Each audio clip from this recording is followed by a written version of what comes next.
Hey there, listeners. We hope your Monday is off to a solid start. Our first guest for the day is here with us already, and today we're going to jump straight into it. This is Pankaj of goSTOPS. Pankaj, welcome to the show. Thank you. Hi, Zulf. Awesome. So you and Pallavi doing corporate jobs and then backpacking in Europe and your first hostel in Varanasi in 2013. Connect all the dots for us. Uh, uh, Working in corporate careers, staying at five-star hotels, did not know something called hostels exist. Said yes to a random trip that a colleague was planning to Europe. I'm so glad I said yes. Stayed at a hostel across Europe. Initially, wasn't too sure why I was staying in hostels. Till the third, fourth hostel, I realized.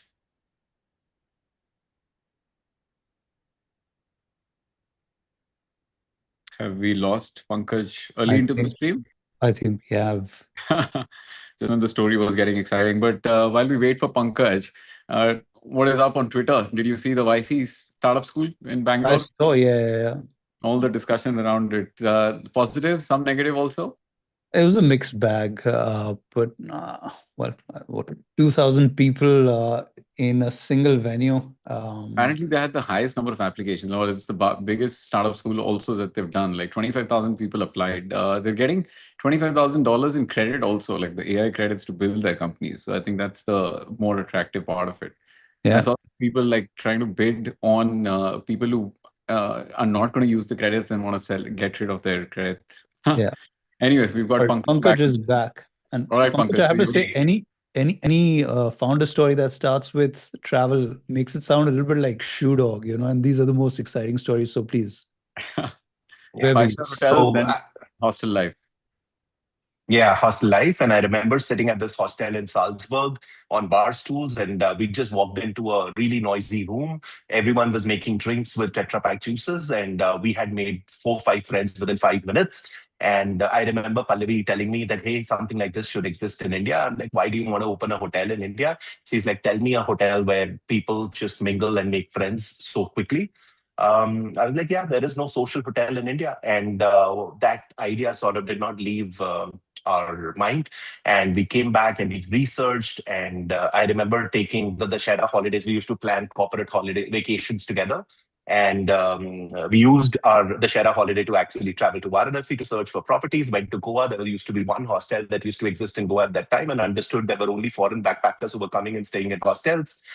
Decided we're going to start one, hosted foreign backpackers while we educated the Indian consumers about hostels. And then we've come a long way today. Today, you go on Go, I will go make my trip, and the front icon, there's something called hostels there, right next to flights So and hotels. some of the stuff about hotel stay and hostel stay is very, very obvious. Like, I mean, you're sharing a dorm in a hostel. In a hotel, it's more private. You get room service and all of those other things. What are the non-obvious things that you guys have discovered along this journey? Which, I I mean, think to a the person booking a hostel for the first time might not be that obvious. like dorm actually is not really the main reason why people choose at hostels, because for example 30% of our capacity is still in private rooms, 70% in dorms. The reason people are choosing to stay at, and we have, by the way, a lot of hostels and business locations. For example, in Bangalore, we have four, and we manage about 800 beds in Bangalore. We have another one in Gurgaon, Delhi, Hyderabad, High Tech City, etc. So one would wonder why young people are choosing to stay at hostels while they travel to these places. And the people who are staying with us, just to give you another number, you can't walk into a ghost house without a mobile app. And 70% of the mobile phone downloads, the app downloads that we have, are iOS users. So these are not really people who are deal hunters who are choosing a cheap stay. They're generally people who can afford really good stays, and people who are choosing to stay with us in business location, work with companies like KPMG. Every VC boardroom that I walk into, there are analysts who are goSTOPS fans and consumers. So the reason that people are choosing to stay with us is not just because of the dorms, but actually because there is no other social hotel that exists. So the reason they're coming here is because evenings are going to be a lot more experiential than it would be in a budget hotel. There would be events that would be curated by the brand, and there would be other like-minded people who want to mingle, and that's the reason people are coming. So people are coming for a lively hotel than a boring commoditized hotel. Has that been the key learning, the key insight, Pankaj? In hindsight, like one would Yeah, imagine. off the bat, it must have been things like hygiene and cleanliness and safety. But this is very interesting what you're saying. Yeah. So hygiene, safety, etc. These are non-negotiables. You've got to give them. Yeah. Yeah, if you don't give them, definitely people will be disgruntled and unhappy with you. But then there is the real reason why people are choosing to stay with you. And if you give those, is why you will build loyalty and you will have a consumer coming back to you again and again. And that is the social experience, which means I've got to make sure that as many people congregate together in a common space at a finite amount of time and they interact over a specific activity. So even though people want to socialize, they want to meet other people, but they're very hesitant to make that first initiative to be able to get into a discussion. Could you give us And a sense of usually, what the activity might be in a business location, for instance? I can imagine what it might be in Himachal, but in a business location, what's the activity people are bonding over? there'd be a movie night. We'll serve popcorns and Coke, and people will come together in a home theater and watch movie together. And they will, the walls will come down and people will become friends. Similarly, there'll be a mafia night. There'll be some other night. So yeah, there'll be an event every day. And you must have gone through two lives, right? Pre-COVID and post-COVID. So give us a split of foreigners earlier, I'm guessing, formed a bigger portion of your customer base. And now I think it's mostly Indian tourists. And are they looking for different things as well? Is it mostly solo? Is it mostly couples? Is it what kind of split, like in terms of international, Indian, solo, non-solo? Like what's the pie like? So our aspiration was to build it for the Indian youth, the younger Pankaj and Pallavi. We wish we would have had access to hostels when we were traveling and young. So we put a conscious effort in distributing our inventory through Indian online travel agents, sort of finding a product market fit and actually tweaking the consumer to what the Indian consumer would like rather than a global template in Europe. The European hostels are supposed to be very frugal form of accommodation, whereas Indians have actually used hostels as their lifestyle, social hotels of choice. So we had put in the conscious effort, and which is why just before COVID hit us, we were already at 90% Indians and 10% foreigners. COVID made it obviously 100% Indians. How the landscape has changed through COVID, even though COVID was such an unfortunate event, but I think what it's really done is we are not the same people that we were before COVID. We have become people who've understood how fragile life is, and we sort of started giving a lot more value to our well-being after COVID. So which would essentially mean that people have started taking many more mini breaks than they would before COVID.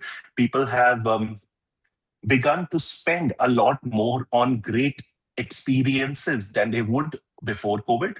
So all of that has really led to this category sort of picking up through COVID, where we used to operate at an average ADR of 300, 400 rupees before COVID. Today, we operate at an average ADR of 1,000 rupees a night, where we used to operate with 8 to 9 room homes converted into hostels. Today, we have access to large 50-room hotels with pools on rooftop, and we're going crazy with it. So the consumer is willing to pay, and consumer wants to pay a lot more for experiences and is willing to take or absorb these experiences a lot more often through the year. And versus a hotel, like, I mean, are you expecting more revenue to come from per bed cost, the 1,000 rupee cost that you mentioned, or the revenue figure that you mentioned, or is it more on services? Like somebody 1,000 rupees a night, but maybe spends 1,000 rupee on top for like food or other services. Why are you? It's both. There's a big stickiness that's sort of evolving with the brands that people are choosing to stay with. For example, we give a highly tech-enabled experience in the budget hospitality space.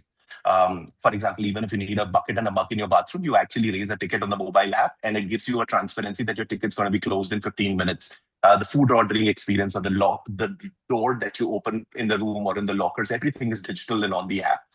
So these kind of features are sort of creating stickiness with specific consumer cohorts, and the cohorts are sort of becoming loyal to the brands of their choice. So that is sort of leading to a lot more willingness of these consumers to pay higher ADRs to stay with the brand that they prefer. And then there is an opportunity to be able to solve their real hassles while they're traveling. For example, they would essentially want to make their travel arrangements in terms of bus bookings first, or while coming back, they would love if a brand can actually make sure that a bus operator of their choice, like a Zing bus, etc., can actually stop by at their hostel and pick them up. So there is a lot more possibility in ancillary revenue stream. We already do about 15% additional revenue through food. We do about 5% additional revenue through experiences. And then we're building several layers on top. That's actually insightful again, because 1,000 rupees seems like, as a price point, I'm assuming it must be tough to extract profitability out of at that price point. Do you want to like? Oh no, yeah. So Dhruv, we're actually the most expensive budget hotel chain in the country. So for example, a Noyo, Tribo or Fab would operate at say 1,500 rupees a night, average ADR. For us, if our average ADR per bed is 1,000 rupees and our average bed per room is 5, which means our every single room is going for 5,000 rupees. Yeah. While we're monetizing the same asset that a budget hotel operator would go after. Yeah. Let's stay with this for a minute. Pankaj, we want to get a sense from you on how you do site selection. You guys have, is it the number's closer to 30? Is it? Please tell us. Is how many establishments do you have? We manage 30 hostels and 3,000 beds. And how have you picked those 30 different locations? Yeah. So what we do essentially is we look at our existing base and try to see what are the source cities that people usually come from who stay at our hostels. So say, for example, a hostel, we have significant presence in Uttarakhand. For Uttarakhand, a major feeder city would be Delhi. But then a very important Uttarakhand feeder city is Lucknow or a Muradabad. So one needs to follow the source instead of the destination. And then you go to the source, the second biggest source, say Lucknow. And then you see where else is Gen Z or young people from Lucknow traveling to. And then you go and scout for a location in that particular place. So for example, a lot of Gen Zs from Lucknow actually travel to Varanasi to give their exams. There are a lot of SSC exams, etc., that people travel to Varanasi to. So Varanasi becomes an important location for us to expand to. So similarly, we would basically follow our sources and give people in Lucknow who've discovered us in, say, a Nainital, a lot more options to sort of get the brand and the experience that they really valued in Nainital in other locations. Right. But Uttarakhand is, for instance, is a seasonal location. So when you're constructing a portfolio of 30 different establishments, then how do you factor in, things like seasonality and how does that calculus work? Yeah. So seasonality seasonality doesn't really affect the profitability, because what happens is if there is a location with the highly seasonal nature of business, the ADRs will be a lot higher. So ultimately, revenue realization of every bed will be almost similar in all of the locations, and revenue realization per bed is what determines ROI on the capex investment per bed, right? So but seasonality, yes, it has an impact. So one has to balance for that seasonality in terms of the cash flow impact on a portfolio level, which means if I'm adding a certain number of beds in on occupancy, what does it have an impact on? Occupancy, yes. So to give you an example, business destinations like Bangalore, Gurgaon, Delhi will operate at 85% average annual occupancy, whereas leisure destinations will operate at 50% average annual occupancy. But the ADRs, the ADR in a business location will be 600 rupees, whereas the ADR in a leisure location will be 900,000 rupees. So ultimately, revenue realization, there is only a 20% difference between business and leisure location, which means a business location will have 20% higher revenue realization as compared to a leisure location. But the rental in a business location will again be 20% higher as compared to a leisure location, which means ultimate net EBITDA per bed will be similar in case of a revenue in a leisure or a business location. And you've identified the location. So thanks for sharing that philosophy. But also, once you've identified the location, you operate on two models, which is capex light lease and then franchisee. So how do you decide between the two, and which one is a focus for you going forward? I'm guessing you have more control in the leasing model. Yeah. So we don't do franchise operated yet. We only do company operated. So in company operated, we have two models, which is either COCO, where we invest the transformation capex. We take a hotel as is and we convert it into a hostel and operate. And the other is FOCO, or franchise invested company operated, where the asset owner will invest the capex and we will operate. But both of these are essentially leases. One is a bare-bone lease and the other is a furnished lease. And so, what is split in your current portfolio between the two? So 40% is FOCO and 60% is COCO.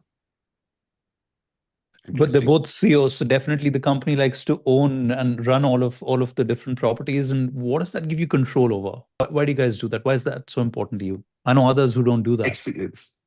Yeah, customer experience. Yeah. We basically we're going after the long tail hotel supply, which are these small hotels, which are 20 to 50 room in size. And the problem that we're actually trying to solve on the supply end also is the fact that these small hotel owners, which is what Oyo Tribu and Fab went after and did a fabulous job on actually bringing them under a digital umbrella, giving them access to a brand, giving them access to certain standardization, digital marketing and revenue management and online distribution. But the layer that got sort of unsolved was the operations layer.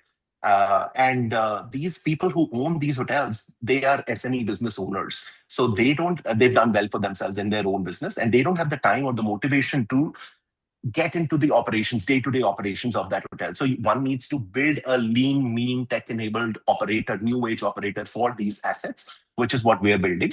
And we're selling this inventory to 20 to 30-year-olds through a travel hostel model. Have you guys set your eyes on Sark neighborhood or any other sort of regional but expansion plans?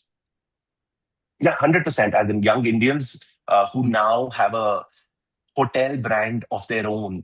Just like, for example, in 2006, when I and Pallavi entered the workforce, there only used to be Tajes and Marriotts, or there used to be really unorganized hotels. That's when Lemon Tree and Sarovar Portico came in. They gave us access to standardized smart hotels while we were traveling for business. And then we were like, hey, this is the experience that we want and deserve. And we're going to take our families when we travel for vacation to our Lemon Tree and Sarovar Portico. Similarly, now young people have their own Sarovar Portico and Lemon Tree. So it's only obvious that when they now start traveling to neighboring countries like Vietnam, Thailand, etc., they should have access to their own Taj or their own Lemon Tree. So yes, it makes sense. But today, I think India is so vast, and we've hardly we're at the tip of the iceberg. So there's a lot of ground to cover in the mainland itself. And is loyalty reflected in your numbers as well? Like how many people book via the OTAs, or how many people come to you directly? Yeah, 80% of our repeat users book direct. So and in terms of our growth, in terms of repeat users year on year is about 67%. So it means 67% repeat users are coming back to book with us, and 80% of them are choosing to book direct. It's so another data point, for example, Lemon Tree today, and they publicly publish their results, 5% of their bookings come from their websites. We have 70% of our bookings that come from our website. So there's a large stickiness there. And just zooming out a little bit, in the travel industry, a lot of the properties which are new and upcoming, anybody who wants to get into the hotel space or the hostel space, OTAs are a necessary evil. Like, do properties enjoy working with them? Are they fair? OTAs are a necessary partner than an evil. So in fact, even though we can essentially go D2C, and the consumer is digitally native, right? So they can easily come on our digital channels and sort of book direct. But the reason that we keep, and in fact, we continuously keep balancing our direct and OTA share. It's not like we want to take all the share, because we don't want to only rely on our marketing muscle to be able to grow this category. We actually want more partners to spend their marketing budgets and help us grow this category. So actually, we went to 70% direct, and then we had to start giving away some business to OTAs, because OTA algorithms should also see enough conversion happening on their algorithms, and they should also put marketing might behind the category. So yeah, so they're a necessary partner, and which is why we balance direct and OTAs. And what's the average stay duration? And you're focusing on longer stays as well now, workations and co-living as well? Yeah. So our average length of stay is 3.1 nights across the chain. And yes, we are focusing on long stays. There is a significant opportunity. For example, in off seasons, we know almost as high as 20% of the business and leisure locations can come from people who travel for 5 days and more. So which means people, when they get very attractive opportunities to go to a Vagator in the summers, or say a Rishikesh during the monsoons, our rates come down to as low as 1,000 rupees a week. And people are happy to sort of go chill in solitude at that point of time. Besides that, we have people who are staying with us for 100 plus nights. There's almost 3% of our consumer base who stays with us for 100 plus nights. And there is a reasonably high number of consumers who stay with us for 50 plus nights in a year. These are people who stay with us in business locations. So these are people who would live in satellite towns around the main metro cities and would have a work from home sort of a remote hybrid arrangement. And they would keep traveling into the city, keep traveling out. And what they want is flexibility. In fact, we've had several of these 100 plus night people coming to us and saying, hey, can you sell me 100 nights at one go, but give me an ability, just like a cult gym pass, to pause and resume. So I can just pause and say, hey, now I'm going back home and then I'll be back after Diwali. So yeah, so There's there's one enough. question that's come up on our YouTube live stream. So I'm just going to ask it because I think some of the stuff you might have already answered before. What does user stickiness look like for goSTOPS? Specifically, how likely is a first-time guest to book again? And what really drives that repeat behavior? So stickiness, first-time guest likely to book again, and what drives that repeat behavior? Some of it might have been already covered by you. Yeah. So 40% of a new user ends up booking one more goSTOPS, which means a new unique goSTOPS in the next 12 months. So 40% of every consumer will book, and 80% of those 40% consumers will end up booking direct. So the reason that this sort of flywheel happens, at the center of it is the CSAT, which is how great an experience am I able to give them when they discover me first. And at the heart of that experience, how important is the app that sits? Because app becomes the tool with which I get the customer back, and sort of it makes a meaningful impact in their life. So yeah, so at the heart of it is CSAT, and that enables the 40% repeat and 80% direct repeat. What different mechanisms have you guys implemented to collect customer feedback, Pankaj? You clearly have a pulse on your consumer's mind and a whole bunch of data. So what mechanisms have you implemented? Yes, that's the most interesting piece. So unfortunately, till now, hospitality has been very tech lean or tech averse. We are blessed to go after a consumer cohort which is not just very interesting, but also digitally native, which is the Gen Zs of India, right? They're very happy to punch buttons on the mobile phone and tell us how they're feeling. So, which is why we could actually dare to imagine a hotel chain which is app first, which means you can't even walk into our physical space without our app. You must have an iOS or a Android phone to walk into it. Now, what it does for us as a business operator is it gives us a segue into the consumer's life, direct touch with the consumer when they're having this entire hospitality multi-touch point experience with us. So at every touch point, now I know what they're doing. So even when they walk into our door and they're given a check-in on the goSTOPS app, and they walk into their room, the door opening is also a Bluetooth event. So I know when is the first time they've opened the door of their room, right? Right after that is when I send them a notification saying, how was your check-in experience? Tell me, how was your check-in experience? Did anything go wrong? Because check-in is a very important event that defines the overall feeling that the consumer will carry back. Similarly, when they order an F&B order and it's delivered within 30 minutes, I want to know how satisfied were they. When they asked for the room to be cleaned, again, within 30 minutes, I need to know if we fared well. So hospitality till now has been reliant on an online reputation management system, the CEO looking at the review score at the end of the month, which is a trailing metric. We actually sitting at the center, we know how many people at the time of check-in are disgruntled or were not very happy and what can we do to solve it. So it gives us a lot more journey level control.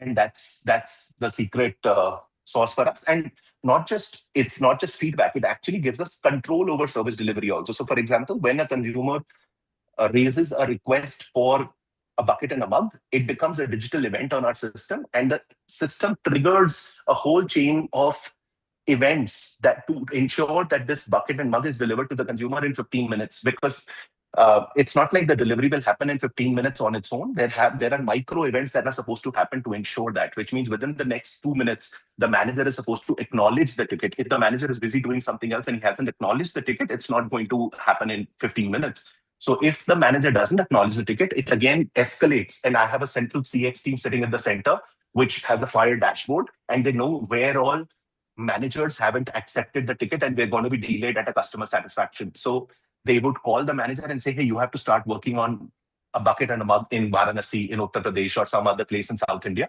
And hence, this gives us the control. How do you And guys do? Yeah, what's up? sorry, Go ahead. Corona, please. I was just thinking how, because you were saying manager, etc. I was thinking, how do you guys do training and continue learning for for the manager and the rest of the housekeeping staff and so on and so forth? Yeah. So for the managers, there is a full on-the-job training. Every new manager that gets recruited either from an HM school or a lateral hiring has to undergo a 21 days training, which will include, say, 10 days of classroom training and another 11 days of on-the-job training. Besides that, there is mobile OTP-based LMS systems that are in place and that are administered by the central L&D team, which would ensure that if a particular feedback curve or a feedback movement within a specific center is showing that consumers are facing an issue with soft skills of the managers or rudeness of the managers, then there would be a training that would be made to address softer skills. Is there an issue where they don't know how to handle a specific type of issue? And those sort of trainings will be made. And then it will be administered by the central administrator, making sure that 90% or 95% of the people in that particular center go through that training and then also qualify on the quiz. And then there is a layer of L&D audit where the team would actually do a mystery audit. So we make sure to cover every center once in a quarter through a physical exhaustive audit. And besides that, we also have a whole base of community of volunteers that we have who will actually end up doing at least one center, one mystery audit every quarter. Do you ever do surprise visits? Sometimes, yes. So Pankaj, our time is coming to an end, but two final tidbits from you. Where's the next fun location coming up, and any fun travel story to end the segment with? So very interesting. We've just launched our new hostel in Katra. One would, like, for example, in 2014, no one would imagine that we'd launch hostels in Bangalore and Delhi. Youth has taken to hostels like their default hotel category, and a lot of young people are actually traveling to religious locations as well. There's a big spiritual travel wave that's happening. So Katra is our first experiment in that direction. And something interesting, nothing, we built this entire startup out of Delhi for the last 11 years. And right after we raised our Series A this April, we decided the entire company needed fresh energy and a change of city, which is why we moved our entire headquarters to Bangalore 1st of April. And and we're loving the city. Awesome. Thank you so much for joining us. Wishing you all the best. Thank you. Thank you. Thank you for having me. Thank you so much. All right, listeners, we're moving on to our next segment. We've got Amit of Park Plus joining us. Amit, welcome to the show. Hi, how are you? Good to have you on the show. So Paytm Wallet, Tokopedia, and then you start Park Plus. Then COVID hit. You've now become a supercar app where basically, super app for cars. Although that also fits a supercar app. But one in every 3 cars or one in every 4 cars is now on your platform as well. So why choose parking as a solution, as a problem to solve? So I think when we looked at a car owner problem point of view, like a lot of the problems of car owners, which are like things like servicing, insurance, buying, selling, etc., they are not very high in terms of frequency. You buy insurance once in a year, you buy servicing once in a year, you do a car buying or selling once in 3-4 years. But what are the problems which you face every day? So ask any car owner what is his biggest problem today. Whenever he takes his car out, he will tell me, यार वहाँ पे parking मिलेगी कि नहीं मिलेगी? Am I going to get parking there or not? That's the problem which he will tell you. So we said, can we get with the problem which a car owner faces on day-to-day basis? So that becomes our wedge, that becomes our entry point. Saying car owners should be interacting with us far more frequently in the online world, in the offline world, as compared to anything else. So that became the edge point. And like, irrespective of what kind of car you own, irrespective of what kind of city you live in, irrespective of how much do you drive, irrespective of whether you're a male or a female, like the problem around parking is universal for everyone. It's a daily active use case in most cases. Daily. Yes, yes. And it is not only about parking, it is also about access control. Like, for example, am I allowed inside the building or not? Should someone stop me every time and check or ask me, भैया आपको कहाँ जाना है?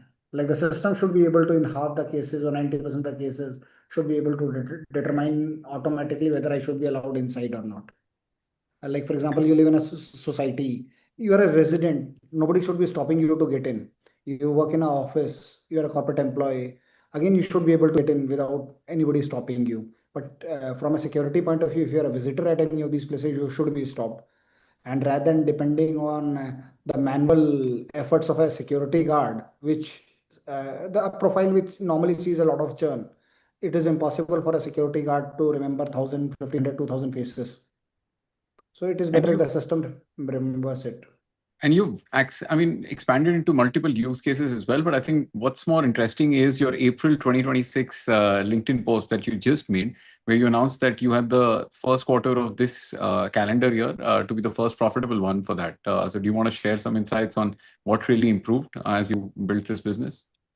Yeah. So I think, well, thank you. We became profitable last quarter. Last quarter was our first profitable quarter, kind of a thing. It was hard because a lot of our business are sizably operational in nature.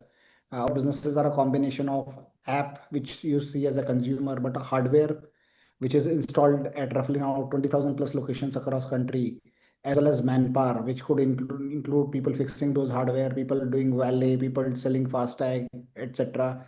Again, at all places across country in 60 plus cities. So making sure this whole system works seamlessly, delivering a great consumer experience is important. And continuously working on both the sides, on the consumer side to improve experience, improve commercial structures, and also on the supply side to improve experiences, reduce manual effort, improve automation, bring more consistency in operations, bring more consistency in terms of experience. That's something what we have been doing for last 6, 8 months. So all the 4, 5 businesses that we operate in right now, which is access control, valet, parking, fastag, challan, etc., we are number one player in the category by a fairly far margin, and not only in terms of volume, but also in terms of customer experience as well. So last 6, 8 months, we said we'll just keep improving, keep improving, keep improving, put our head down, not focus on anything else, just keep improving both the sides, improve revenue, reduce cost. That's what we did, and obviously has started reflecting in the numbers as well. Amit, is there a difference in the revenue drivers in tier one cities versus tier two, tier three cities? You've now expanded to 60 plus cities. Yeah, I think sizably different when you look at from a car ownership point of view. Tier 1 would have a lot more parking and fastag around use cases. Tier 2 are slightly different. So, for example, access control kind of use cases is fairly sizable in Tier 1 city. In Tier 2 cities, there are limited number of malls, there are limited number of gated communities, etc. So, in a Tier 1 city, our access control use case would be like 50% of the revenue. But in Tier 2 city or Tier 3 city, that will be only 20-25% of the revenue. From a car So owner standpoint, you must have data on what's the average length of car ownership in the country today. And then in a year, how much non-fuel spend do owners incur? So typically, an Indian car owner keeps the car for about 8 years, and it depends on city to city. The urban metro city would have average of about 5 to 6 years, and if you're in a tier 2 cities, in typically 9 to 10 years. It is also a function of whether it is your first car, whether it is not your first car. Also a function of what kind of car it is. So if it is a budget car, then there is a reasonable chance that you will actually keep it for 8, 10 years. But if it is more expensive car, then there is a reasonable, and if it is your second car, then there's a reasonable chance that you would get to a new car faster. And as like for example, once you get to your third or the fourth car, that is the point of time the flipping starts happening faster. Well, at that time the flipping starts happening in third, fourth year itself. Amit, you must have fascinating data because you're building this app for, car owners, right? Which is, you control what, 1 in 3 car in the country now, or 1 in 4? What's the One number? in third. 1 in 3. Actually, slightly higher than 1 in 3, but Crazy. So you're coming from, a background in Paytm and then Tokopedia, both pretty much super apps themselves as well. So you're bringing the learning here. What are the new things that you think you can do with this data? Like, where does the Spark Plus advantage go from here? So I think one important difference between my previous stint and this stint, see Paytm, etc., they tried multiple categories. Like for example, Paytm, there is a payments, there is a lending, there is a mall, there is a commerce, there is a movie ticket, there is travel. In Park Plus scenario, it is car as a category. So while we are doing multiple verticals within this space, but finally it is car as a category, single focus on improving car owner experience. So that is the first thing. And when you think of a specific, so my user is very clear, it is the car owner. It is not a generic guy, it is a car owner. And improve his car ownership experience, which could be around things like FASTag, things could be access control, thing could be like challan payments, etc. Like I'll give you an example. A lot of car owners today submit their fuel bills for reimbursement in their office. Now, all of us would have taken those manual purchase from the petrol pump. And after 1 month or so, when you go to the finance guy, first of all, half your purchases are anyways lost. पता नहीं गाड़ी में कहाँ डाली थी. And the second problem is text on that those manual sheets have gone away. So the finance guy will tell you what is written on this. I don't even know. Now imagine if all your bills, all your fuel bills automatically become a part of a PDF. You don't have to do anything. You have to just buy a fuel voucher from Park Plus, redeem it. Every redemption automatically creates a bill, and that bill automatically goes to that PDF automatically goes to your finance team for reimbursement on first of every month. So you don't need to do anything. Same thing like if we are able to connect to your car odometer reading, then like we can automatically tell you how is your mileage getting better, is it getting worse, and what is the right time to get your car serviced. Like 2 years down the line, 3 years down the line, I visualize a future where I say, why should you go to petrol pump? Like the car already has sensors which tell you that less than 5 liters of fuel is left in the car. Park Plus already knows where is your car. Is it at your home? Is it here at your society, etc. Can a tanker can come to your home and fill the car automatically, and you just receive a notification saying Is there your any rule or any law that prevents these mobile fuel tanks? By the way, I've always thought about this. There were a couple of IC companies which were doing this, now My Fuel Buddy or Yeah. something. I think it There started, were. but See, the problem with this kind of, there are two things. The problem is this can work out for a corporate segment because sending a fuel tanker for just a single car commercially will not work out. delivery मतलब cost. viability नहीं आएगा. There's a delivery cost, but it will work out for us because Park Plus has now your society, your office. There are already 700 cars, 800 cars standing there. Assuming one car refills in once a week, I have 100 refills happening every day. Now it will make commercial sense for a player like Park Plus because I can refill with the same tanker 100 cars. I can charge a 100 rupee service fee to every user. I can make 10,000 rupees, out of which I'll give 5,000 to the tanker guy. He'll also make his money. I'll also make my money. I can do it. Others can't do it. Yeah. And it is But- great consumer experience. Like, why do you want to spend 10, 15 minutes And just even- standing at the petrol pump? I mean, the data I that you, don't. I think even insurance, I think, can be a big play. Like I read Tesla launched this insurance where depending on how you drive, your age and other factors, it gives you Yeah. a different insurance premium. So if you have that kind of data, have you worked with insurance providers in India to see if insurance premiums can vary? It doesn't make sense if somebody's paying the same while driving worse than say somebody else who's hardly driving or driving better. So I'll give you an example. Both me and my wife drive a Honda City. Now I come from Delhi to Gurgaon every day, which is 70 kilometers one way. My wife is mostly a homemaker. So she will uses her car every day, which is primarily for picking kids, taking them to classes, etc. That's less than 5 kilometers a day.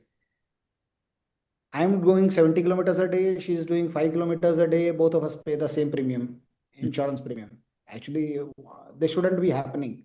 She's driving less, she should be paying lesser premium. But today, because the insurance company doesn't have any way to figure out this, the both of us pay the same premium. Same thing, I might be taking 10 outstation trips a month, which means I'm on the toll, right? Yeah. The other guy might not be at the toll. So I should be paying a more premium as compared to the other guy. Third thing is, do I do drink and drive? Somebody else might not be doing it. I might be doing it. So I know if you are coming regularly out of a pub at 10 o'clock and you are not using a driver, you are probably drinking and driving. Shouldn't this guy be paying a higher insurance premium as compared to the other guy? Yes. But because today this data is not available to insurance companies, they can't put a different premium across. This data is there with Park Plus. Now it is very easy for us to know how many tolls are you crossing. It is easy for us to know, do you have a covered parking or not? It's as simple as that. Is your car standing in night in the open parking or in the covered parking? Park Plus has this data. So gradually it will become very easy for us to work with the insurance companies to bring more differentiated kind of products which are not available otherwise. So But right insurance now, all companies, these arrangements that you have with insurance companies or even people like used cars or different verticals that you have or the services that you offer on the platform, they're all third-party tie-ups, or are you doing something full stack, like say valet, servicing, car cleaning, any of them? Like, have you built out full stack capabilities for? yeah. So access control is full stack, valet is actually full stack, challan payments is full stack. Some of these activities which no one was doing, like, and where the consumer experience wasn't guaranteed, we are doing full stack. But some of the activities, like for example, used car. Now there are organized players which are doing a fairly decent job out there. So we are helping them both on the supply side and the demand side. With insurance, we have tied up with directly with the 8 insurance companies so far. So we have a corporate agency license. So you can come and buy insurance on Park Plus app. So idea is to start with first the regular insurance product and then gradually integrate deeper with the insurance companies with the data points that we have to provide differentiated products. Like to give you a more example, roughly about 20-25% of insurance today in India that is getting bought right now is pay as you go, which means if I drive 5,000 kilometer, can I pay only 5,000 kilometer rather than paying the full amount? Now, this kind of data points, how much a guy is driving, how well he is driving, where he is parking his car, is he taking it on highway, how is his driving behavior, does he rapidly accelerates, does he rapidly brakes, does he has a driver or not, does he drives at night or not? Like all these data points are already there with Park Plus. So aim is over a period of next couple of years, we will work with insurance companies to make sure that they are able to incorporate these data points in their quotes, and then these quotes can be given to the consumers. And what is also interesting is a lot of insurance companies are fairly excited with this. So most of the new insurance companies now are like, for example, companies like Lombard, companies like Digit, etc. Now they want these data points. They are saying, give us more data points, we will give you a better quote. Today, they don't have a data points. We have those data points, so it is possible for us to integrate with them.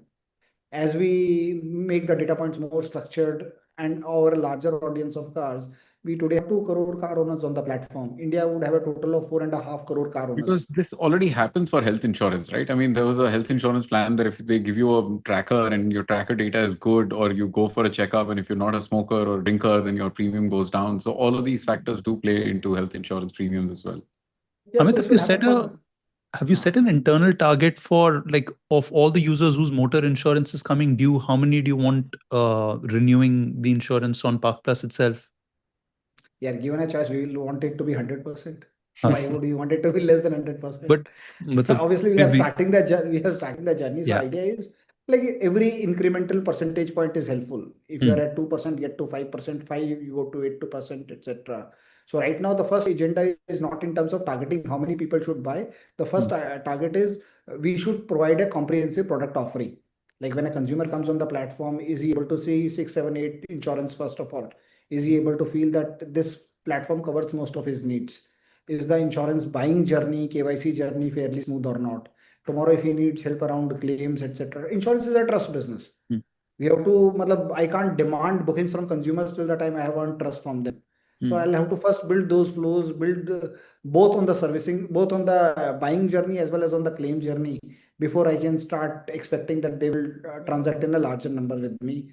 My idea is like, can we get to like, first of all, 2%, 3%, 5% of our consumers buying insurance with me. If I get to like a 2, 3, 5% first, that's like a 2 crore, 5% is 10 lakh, a million policies a year. That's a very large number. And you've already penetrated the market, not for insurance, but just for car owners significantly. Is two-wheelers also on the horizon, or are you already covering them? And not actively covering them right now. But typically a two-wheeler requirement, if you look at from servicing, insurance, buying, selling, similar. so it's similar, just the ticket sizes are lesser, margins are lesser. So idea is keep going deeper into car space for a couple of more years. And once this is, and every car owner in India would also have a two-wheeler at home. See, if you look at most of the car owners, they would have a two-wheeler for at home.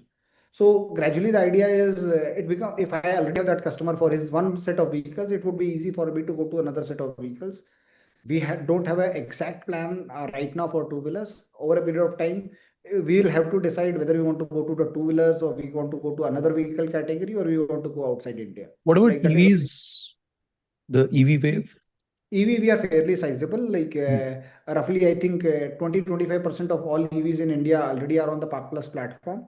Wow. Maybe slightly higher. And we are working a lot on the installing the chargers and all that kind of stuff.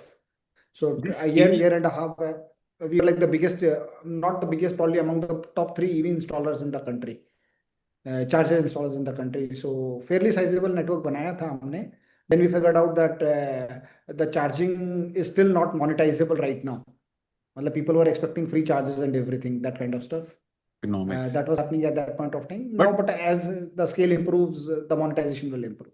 And what about customer acquisition? Is parking the use case that they discover you with, or it's, I mean, the funnel is spread out across different things? And do you do offline activations where, I mean, you've tied up with distributors or anyone buying a new car via a dealer and automatically gets onto your platform via FASTags or some other use case?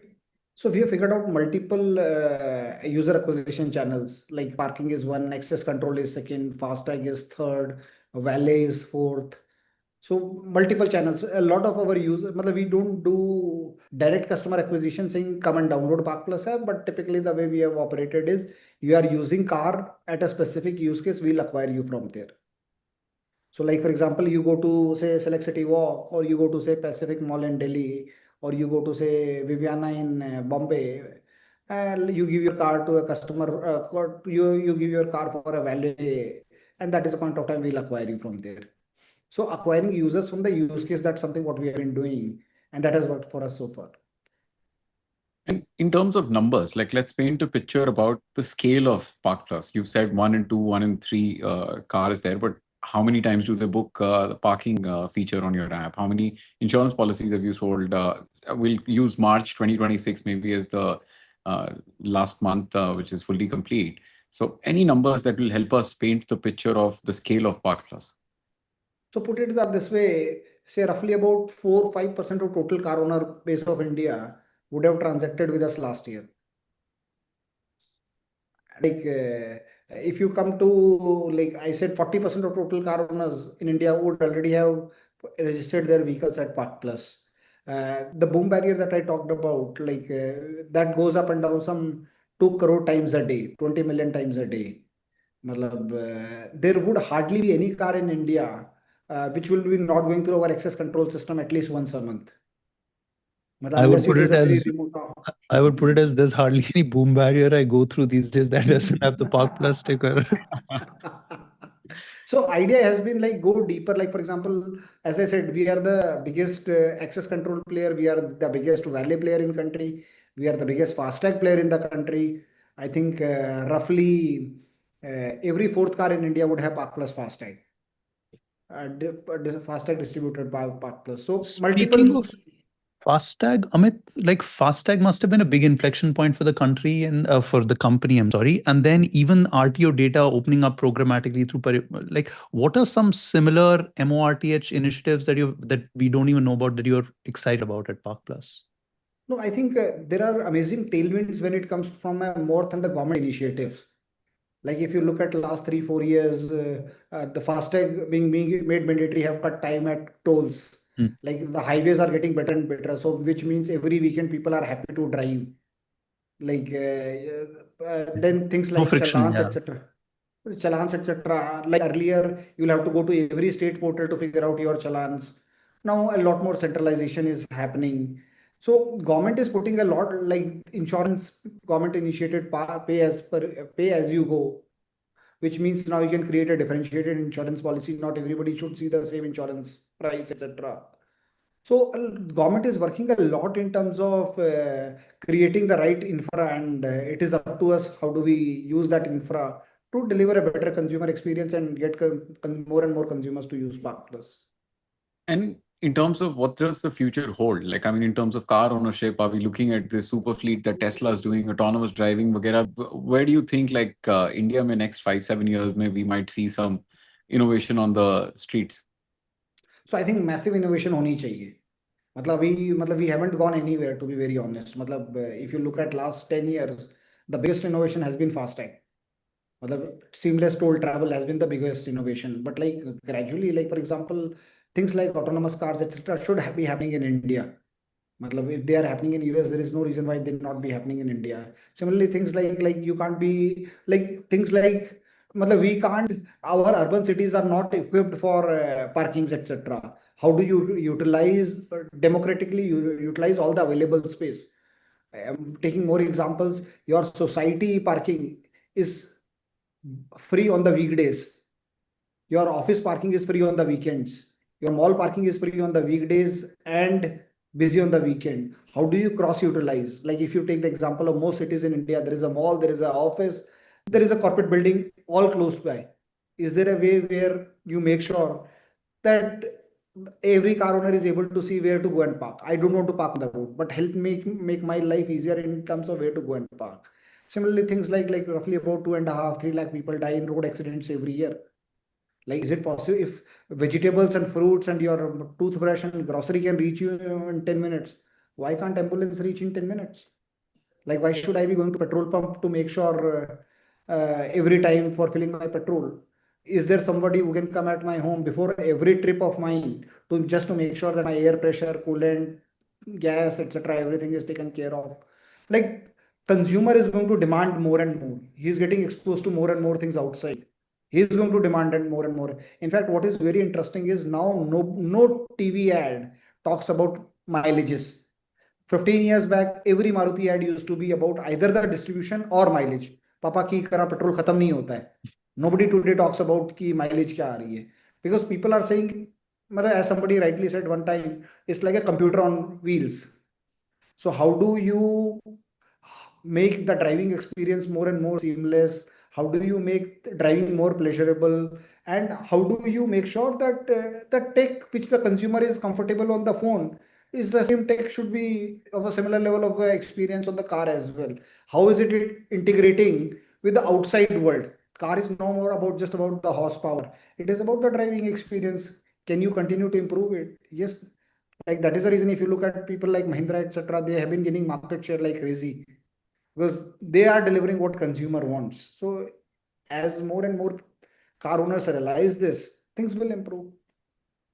And in terms of road regulations right now, on a scale of 1 to 10, 10 being the best in terms of global standards and 1 being the least friendly or smart, where are we on the scale? I think it might not be wrong. It might not be right to compare us on the global standards for a simple reason that we are still not a first world country. Expecting ourselves to be on at a regulation level, at a first world level, when we ourselves are still a developing country, might not be correct. I think the right way to look at it is: are we continuously improving? Are we continuously making that kind of effort to make sure things are getting better every year or not? Like now that needs to be done. A lot of work is actually happening, but can it be made faster? Can we do more? Like things around, say, for example, pollution on the road, for example, accidents on the road. Like, can we do more things around it? I think we are in a position to do that with everybody carrying a phone, cars themselves being connected, everybody understanding how things should work, logistics getting better. Like a lot of things should happen now. The I mean, basic infra is fairly connected. How can private car ownership and then, improvement in public transport infrastructure happen side by side over the next 10, 20, 30 years? Because both are needed. Both are going to happen. Yeah. Both are needed actually, and this is happening city by city. Like if you look at now, Delhi has an amazing metro network. Like last time I read, like some 3-4 million people are traveling with this network every day. If you look at Mumbai, the new metro, the coastal roads and everything, like they are getting built at a very, very strong pace. But this is still happening at a city level. Is it happening at a pan-India level? Probably no. Some states are more progressive, they are moving faster. Some states are not that progressive or maybe not have their own constraint to that they have not been able to move that fast on that. We'll have to do both. There is just no choice. Matlab, less than 4% of Indians own cars, and still we feel our roads are congested. Now imagine now when in China 16% people own cars, and in US 80-85% people own car, Now, if we start reaching to somewhere closer to even China's number, what would be our state of roads and our state of commute? Like already, if you look at most data points, हम the लोग साल में एक बार ही मिलेंगे अगर 60% dealership हो गई तो। हाँ, तो वो प्रॉब्लम है, तो वो इम्प्रूव करना पड़ेगा। मतलब अनलेस वो हम इम्प्रूव नहीं करेंगे तो प्रॉब्लम होगी। And the pace at which it needs to improve has to grow. मतलब अब आप देखो ना, मतलब लोगों की एक्सपेक्टेशंस ही वैसे हैं। And मतलब like for cities are example, becoming crowded. Like I think on the roads, I think the traffic problem over the last 4 5 years has gone up significantly. And I think people are buying more cars. I think it's one car per person kind of model. I think which the cities, especially in metro cities, are following as incomes are rising and people are trying to do different but jobs. it is not. See, if you look at, like for example, 5 years, 7 years back, I used to read a lot of reports which said with carpooling and with cab rides, etc., do you require car, etc.